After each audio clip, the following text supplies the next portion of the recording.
Alright guys, how's everyone doing today? Feels good to be back doing these lectures after the Unit 1 exam and the reviews. So let's go ahead and jump right into it and get started. So in this lecture we are going to be discussing how economists use aggregate measures to track the performance of the economy, how to interpret something called the circular flow diagram of the economy, and how to define and calculate GDP, or gross domestic product. This is a very important lecture, lots of vocabulary here, so you'll definitely want to have this ready to reference in the future for when we just talk about these things, like you should know about them if you don't know about them. Alright, so first of all, the national accounts. Almost all countries calculate a set of numbers known as the national income and product accounts. The national income and product accounts, or national accounts, keep track of the flows of money between different parts of the economy. Alright, so it just measures how much money is going in between different places. Alright, now the circular flow diagram doesn't really have anything to do with that. What it does instead is it is a very simple diagram that shows how money and goods and services flow through an economy that only has households and firms. Alright, so it's very simple, but it can kind of illustrate this, and hopefully when I explain this it kind of makes sense to you and you can kind of put it together, whether you have a job or you buy stuff and whatnot. So first things first, you need to know what a household is. A household consists of either an individual or group of people who share their income. So right now your household is your family and you, right? You're a part of that household. When you get older and get a job and you live on your own, right? You're a single independent person who doesn't need anyone else's help, then you're going to be your own household. Alright, so it just depends on what situation you're at in your life. A firm is an organization that produces goods and services for sale and employs members of a household. Basically, a firm is a fancy word for a business. Alright, it's just what people call businesses, okay? Alright, the circular flow diagram here, we're going to start up here at the top with households. Alright, now I want you to pay attention to how money and products kind of flow around this. So first of all, when you want to go buy something, alright, you take your money, whether it's you or your family, alright, and you go and you buy stuff in markets for goods and services. So that could be a place like Target, Kroger, if we're putting an actual place on it. And when you go there, let's say you're looking for a new computer, alright, and you go to Best Buy to buy that. Now, Best Buy is a place where they sell computers. So you take your money, alright, and you buy that computer. Now that computer, let's see if I can draw a computer here. Probably not.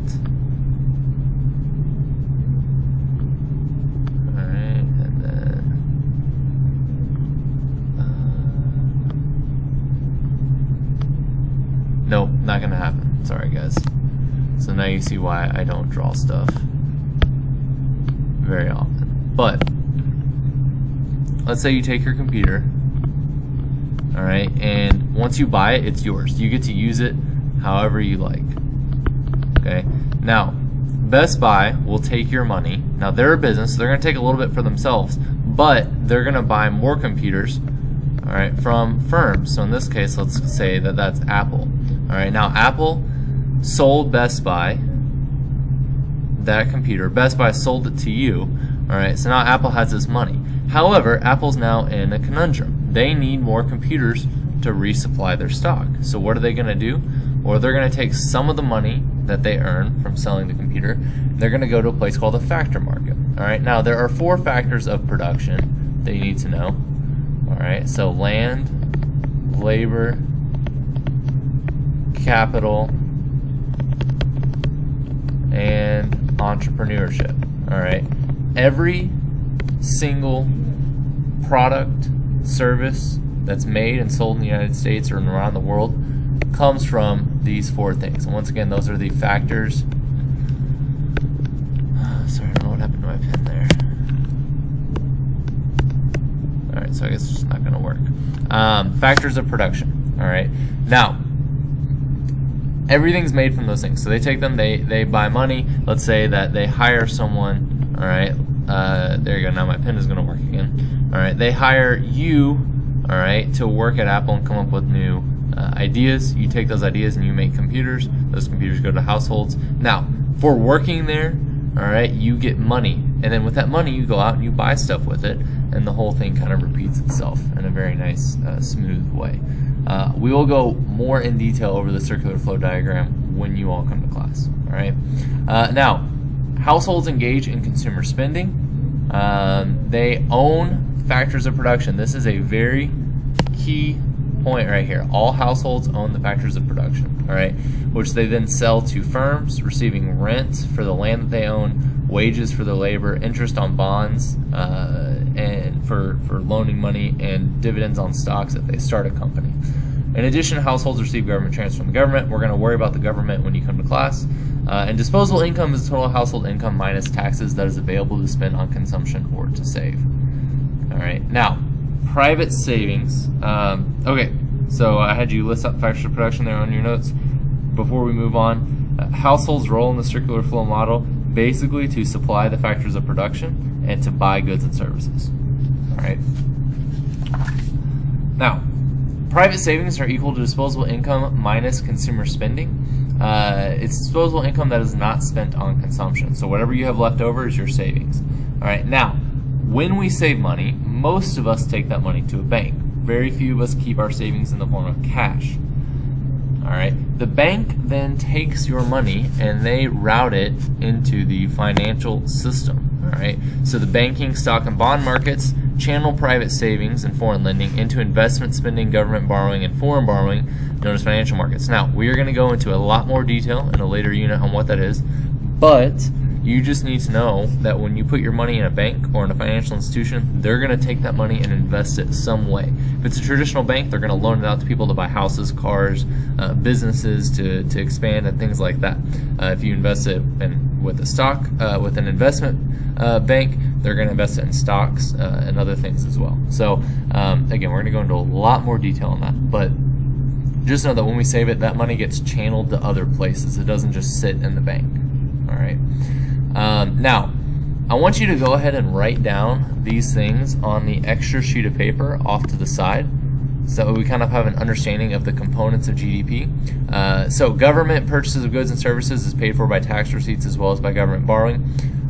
You'll see these letters here in a minute again. Exports generate an inflow of funds into the country from the rest of the world, while imports lead to an outflow of funds from the rest of the world. So when we sell something to another country from the United States, that money flows from those countries into the United States, right? People from those countries bought it, so their money comes here. When we buy an imported good, our money flows out and goes into those other countries.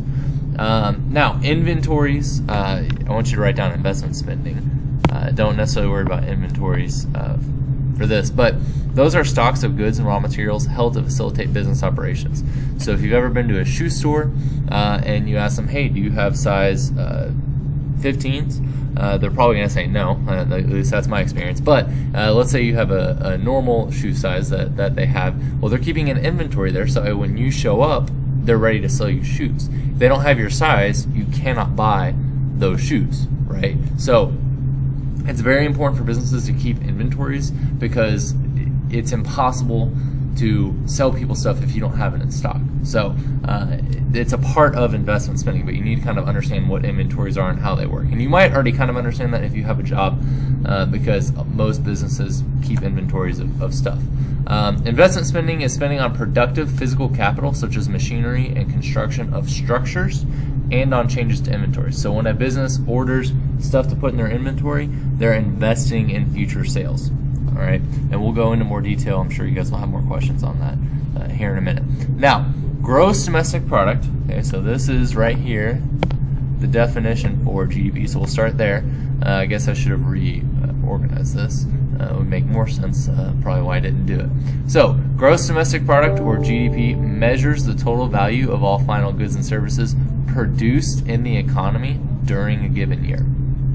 All right. Now, there are two key things that you need to know that'll help you understand what GDP is. The first is the term final goods and services. Those are goods and services sold to the final or end user. So when we go out and buy something in a store, we're buying a final good and service. Intermediate goods and services are goods and services bought from one firm by another firm that are inputs for production of final goods and services. If you read your textbook and don't leave it in the debate hall, then you'll notice that they use the example of steel. So steel goes from being basically trapped in rocks to smelted and turned into an actual usable metal that then gets shipped and turned into a car. All right, so we've got maybe I'll try and draw this for you in class. Not right now. That's be a lot. But just know that transformation, it was all intermediate goods until it became a car, and then it was sold on the car lot to us, and that was the final good. So GDP measures the value of final goods. The reason why they don't track intermediate goods is because you would be double counting the value of that steel as it goes through. So we're just going to take a look at those intermediate goods there. Now, there are three methods for calculating GDP. First of all, you could add up the value added of all producers. It's basically a fancy way of saying how much did they add to those intermediate goods. We don't really look at that for this class. That it's very complicated to do that. The other one that we're going to kind of touch on, I'm not going into a lot of detail on, is the last one here, where you could add up all income paid to factors of production. Again, very difficult to do. It takes a long time, but it is possible to do that. This right here, the aggregate spending model, is by far one of the most important formulas you're going to need to know in this class. All right, so what that means is gross domestic product is equal to, and this will help you remember this, sig x minus IM. All right, now C stands for consumer spending plus investment spending. You need to write this down somewhere, circle it, highlight it, don't forget it ever. The G is government spending. All right, the X is exports. All right, and then we're gonna subtract imports. All right, now the reason why we do that is because that's money flowing out of the country. Exports have money flowing into the country. Okay, that's the aggregate spending formula. So if we add up the value of all consumer spending, all investment spending, all government spending, and all exports, and we subtract imports, we're going to get the aggregate spending model. Now, you will also see exports minus imports written as NX, which stands for net exports. Actually, sorry, I have that backwards. It's not NX. It's actually usually XN. All right, for net exports. Same thing. It's just exports minus imports. Okay, it's one way to write a little bit less. Now, in 2013, this is just a real life example for you. You can take a look at it. In fact, don't even look at this one here. This just came with it. But here's the aggregate spending model here for you. All right, so if we add up the value of all government purchases, it was about $3 billion. Investment spending was 2.6. Consumer spending, you can't really see, blue on blue. Consumer spending was $11.5 trillion, clearly the largest component of it, and we imported about $500 billion more than we exported, all right, that year. So our net exports were negative 494. All right, so write down any questions you might have over stuff, and then come in ready to discuss it. If you need anything, shoot me an email, let me know. Hopefully all this was clear. If not, we've got class time to make things more clear. All right, have a great rest of your day, and I will see you all during the next class.